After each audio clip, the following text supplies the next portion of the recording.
প্রথমে আমাদের প্রথম আলো বার্তার পর্দার সমস্ত দর্শকদের জানাই শুভেচ্ছা, অভিনন্দন এবং শুভকামনা। আমি প্রত্যেক দিন একটা করে হেডলাইন দিই, সেই হেডলাইনটা আপনাদের মনকে নাড়া দিয়ে দেবে। আজকে হেডলাইনটা শুনলে আপনারা মাথায় হাত দেবেন। আমরা শুনেছি private college, private doctor, private tuition, private bank, কিন্তু প্রাইভেট থানা শুনেছেন? অবাক হচ্ছে। আমি আসছি আপনাদের সামনে সেই প্রাইভেট থানা নিয়ে, আপনাদের সামনে আজকে বলবো অবাক করা কাণ্ড। দেখতে থাকুন, আমি অমল চ্যাটার্জি। আপনাদের বললাম যে সব রকম প্রাইভেট আছে, private nursing home, private doctor, private school, private college, কিন্তু প্রাইভেট থানা শুনলে অবাক হয়ে যাবেন। প্রাইভেট থানা হয়েছে এই রাজ্যে, এই রাজ্য প্রশাসনে। দেখুন, আমি আপনাদের নিয়ে যাচ্ছি বীরভূমে। নকল থানা কাণ্ডে গ্রেপ্তার বীরভূমের বিভাস। কয়েক মাস আগে নিয়োগ দুর্নীতিতে যোগসূত্র পাওয়া গেছিল বিভাসে, অন্তত এমনটাই দাবি করেছিলেন কেন্দ্রীয় তদন্তকারী সংস্থা। আর এই ঘটনার কার্যত হইচই ফেলেছিল বীরভূমের প্রাক্তন তৃণমূল নেতা বিভাস অধিকারীর বিরুদ্ধে। এবার আরো বড় কেলেঙ্কারিতে নাম জড়ালো এই প্রাক্তন তৃণমূল নেতা। জানা গেছে দিল্লিতে তাকে গ্রেপ্তার করা হয় বিভাস অধিকারীকে। অভিযোগ, international police and crime investigation bureau নামে অফিস খুলে জালিয়াতি করতেন বিভাসরা। নিয়োগ কেলেঙ্কারিতে নাম জড়িয়েছিল বিভাসের। এই বিভাস অধিকারী বীরভূমে, সেই বিভাসকে দিল্লি থেকে গ্রেপ্তার করল পুলিশ। আন্তর্জাতিক তদন্তকারী সংস্থার নামে ভুয়ো থানা খুলে জালিয়াতি অভিযোগ ওঠে বিভাস অধিকারীর বিরুদ্ধে। জানা যায় গৌতম বুদ্ধ নগর থানার পুলিশ গ্রেপ্তার করে তাকে। সূত্র মারফত খবর, একমাত্র বিভাসী নন, এই ঘটনায় মোট 6 জনকে গ্রেপ্তার করেছে পুলিশ। অভিযোগ, international police and crime investigation bureau নামে অফিস খুলে জালিয়াতি করতে বিভাসরা। আন্তর্জাতিক তদন্ত সংস্থা বলে দাবি করে বিভিন্ন ব্যক্তিকে জিজ্ঞাসাবাদের নামে ডেকে এনে মোটা অঙ্কে টাকা তোলা হতো। নয়ডার অফিস খুলে দিনের পর দিন চলছিল এই প্রতারণা চক্রটি। সেই খবর জানাজানি হতে পুলিশের তল্লাশিতে উদ্ধার হয় প্রচুর ভুয়ো নথি, পেন ড্রাইভ থেকে শুরু করে বিভিন্ন সরঞ্জাম। একাধিক আন্তর্জাতিক সংস্থার নামে তৈরি করা হয়েছিল সেই সব জাল নথি। জানা গেছে বিভাস অধিকারীর বাড়ি বীরভূমের নলাটি 2 নম্বর ব্লকের শীতলপুর গ্রাম পঞ্চায়েত কৃষ্ণপুর গ্রামে। মানিক ভট্টাচার্য এবং পার্থ চট্টোপাধ্যায়ের ঘনিষ্ঠ হিসেবে বিভাসের নাম উঠে এসেছিলেন। তাদের সঙ্গে আর্থিক লেনদেন ছিল বলেও দাবি করছে কেন্দ্রীয় তদন্তকারী সংস্থা। এইবার দেখুন, প্রাইভেট থানা, শুধু তাই নয়, তার নাম দিয়েছে international police and crime investigation bureau. কত বড় সাহস সেই বিভাস অধিকারী! আর সেই বিভাস অধিকারীকে আজকে পুলিশ দিল্লি থেকে গ্রেপ্তার করলো। আমাদের প্রতিনিধি সেখানে ছিল। সেখানে কংগ্রেসের নেতা আমাদের প্রথম আলো বার্তার পর্দায় বোম ফাটালেন। হ্যাঁ, সেই বোমের আওয়াজ আপনাদের কানে যাবে। সেই নকল থানা সম্পর্কে সরাসরি শুনুন আমাদের প্রথম আলো বার্তার পর্দায় সেই কংগ্রেসের নেতা কি বললেন বিভাস অধিকারী সম্পর্কে। সরাসরি শুনুন। এইবার আপনাদের একটা অবাক করা কাণ্ড দেখাচ্ছি যে বাঙালি বাংলায় কথা বললে তাকে ডিটেনশন ক্যাম্পে পাঠিয়ে দিচ্ছে। বাঙালি বাংলায় কথা বললে তাকে বাংলাদেশি আখ্যা দেওয়া হচ্ছে।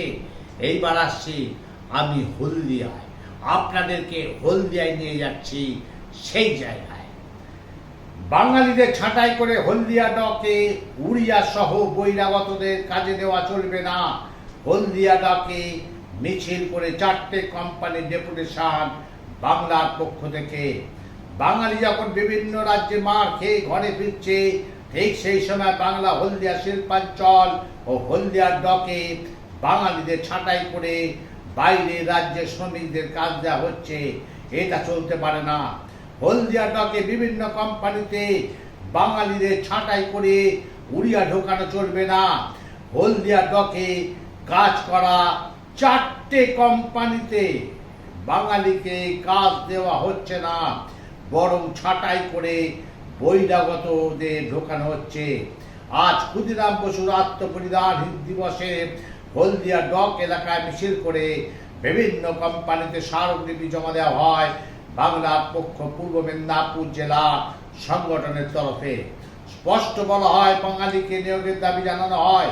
মিছিলের নেতৃত্বে দেন সাধারণ সম্পাদক গর্গ চট্টোপাধ্যায়, পূর্ব মেদিনীপুর জেলা সম্পাদক সুতনু পণ্ডিত এই মিছিলে ও আন্দোলনে অংশ নেন। উপস্থিত ছিলেন সাংগঠনিক সম্পাদক কৌশিক মাইতি ও পূর্ব মেদিনীপুর জেলার নেতৃত্ববৃন্দ। দেখুন, বাংলায় বাঙালি যদি কথা বলে, সে হচ্ছে বাংলাদেশের লোক। বাঙালি বাংলায় কথা বললে তাকে ডিটেনশন ক্যাম্পে পাঠিয়ে দিচ্ছে। আমাদের রাজ্য থেকে পরিযায়ী শ্রমিকরা যখন বাইরে গিয়ে কাজ করছে, তাদেরকে ছাঁটাই করা হচ্ছে, আর সেখানে উড়িয়াদের বা অন্য জাতের লোকেদেরকে ঢোকানো হচ্ছে। এটা কিন্তু চলতে পারে না। এইবার দেখুন, বাংলার পক্ষ থেকে আমাদের প্রতিনিধি সেখানে গেছিল। আমাদের প্রতিনিধির সামনে সরাসরি সেই বাংলার পক্ষ যিনি আধিকারিক আছেন, তিনি কি বললেন, এবং সমস্ত প্রায় 1000 খানেক মানুষ পোস্টার নিয়ে মিছিল করল যে কেন বাঙালিদের সমস্ত কাজ থেকে ছাঁটাই করা হচ্ছে। দেখুন, সেই মর্মান্তিক এবং দুর্ধর্ষ সেই চিত্র আমাদের পর্দায়। বৃষ্টি একটু থেমেছে। আজকে রোদ্দুর ছিল একদম চরমে। আমি আসছি আজকের আবহাওয়া, অর্থাৎ আগামীকালের আবহাওয়া সম্পর্কে। ভ্যাপসা গরম সঙ্গে দেখুন আবহাওয়ার বিরাট আপডেট। আগামী শনিবার পর্যন্ত কলকাতা সহ দক্ষিণবঙ্গের সব জেলায় হালকা থেকে মাঝারি বৃষ্টির পূর্বাভাস রয়েছে। কোনো কোনো জেলা বৃষ্টির পাশাপাশি ঘন্টায় 30 থেকে 40 কিলোমিটার গতিতে দমকা ঝোড়ো হাওয়া বইতে পারে। মঙ্গলবার উত্তর ও দক্ষিণ 24 পরগনা, পূর্ব মেদিনীপুর এই ঝোড়ো হাওয়ার জন্য হলুদ সতর্ক বার্তা জারি করা হয়েছে। বুধবার দক্ষিণ 24 পরগনা ও পূর্ব পশ্চিম মেদিনীপুর ঝাড়গ্রামে রয়েছে সতর্কতা। আগামী বৃহস্পতিবার উত্তর ও দক্ষিণ 24 পরগনা, পূর্ব ও পশ্চিম মেদিনীপুর ঝাড়গ্রামে রয়েছে হলুদ সতর্কতা। বাকি জেলা সতর্কতা জারি করার মতন পরিস্থিতি তৈরি হয়নি। বৃষ্টি থামলে দক্ষিণে ভ্যাপসা গরম ভোগাবে, আর ভোগাচ্ছেও। আজকে নিশ্চয়ই আপনারা বুঝতে পেরেছেন যে গরম কতটা ছিল তপ্ত। আপনাদের দেখাচ্ছি সে বৃষ্টির মাঝে কিভাবে গরম ভ্যাপসা গরম আমাদের প্রথম আলো বার্তা পর্দায়। একটা অবাক করা কাণ্ড দেখুন, আপনারা অবাক হয়ে যাবেন। সেই গরু কাণ্ড, গরু চুরি কাণ্ড নিশ্চয়ই মনে পড়ে আপনাদের। এইবার আসছি সে বিজেপির সম্পর্কে। বিজেপি এবার গরু চুরি করছে। আমি আসছি। দুর্গাপুর গরু কাণ্ডে অবশেষে ধরা হলো বিজেপি যুব নেতা পারিজাত গাঙ্গুলি। দুর্গাপুর মহকুমা আদালতে পেশ করা হয়। বিচারক 5 দিনের পুলিশ হেফাজতে নির্দেশ দিয়েছে। গরু কাণ্ড সেই অনুব্রত মণ্ডল থেকে শুরু করে বিজেপি সেই পারিজাত মণ্ডল, পারিজাত গাঙ্গুলি, সে বিজেপি নেতা, এবং এলাকার দাপুটে নেতা সেও গরু কাণ্ডে জড়িয়ে পড়ল।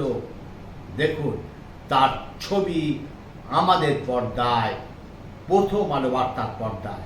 দেখুন, তাহলে দেখলেন আজকে ভালো মন্দ সব রকমের সেই প্রতিবেদন আমাদের প্রথম আলো বার্তার পর্দায় আপনাদের শোনালাম।